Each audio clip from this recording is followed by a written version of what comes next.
Hi hello friends, నేను రమేష్. ఇప్పుడు మనం శ్రీకాళహస్తిలో అయితే ఉన్నాము. ఇది వచ్చేసి స్వర్ణముఖి నది. ఇక్కడ నుంచి శ్రీకాళహస్తికి మనకు ఒక 200 మీటర్ డిస్టెన్స్ లో అయితే ఉంటుంది.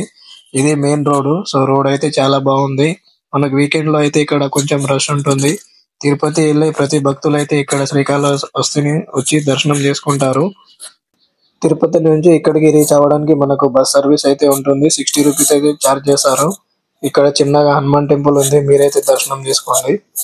ఈ శ్రీకాళహస్తి అనేది కలంకారికి కళకు పుట్టినిల్లు అని మనమైతే నమ్ముతున్నాం. ఇది మెయిన్ గోపురం అయితే చూడండి ఎంత బాగుంది అనేది.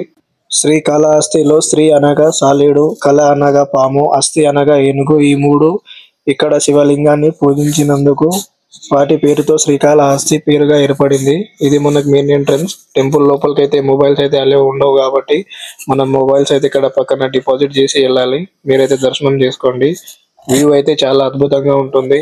కొండ మీద శివ పార్వతుల స్టాచ్యూస్ అయితే చాలా అద్భుతంగా ఉన్నాయి. మొత్తం కొండ మీద దర్శనం చేసుకున్న తర్వాత మనం పైకి అయితే రీచ్ అవుతాం. టెంపుల్ అయితే చాలా అద్భుతంగా ఉంటుంది.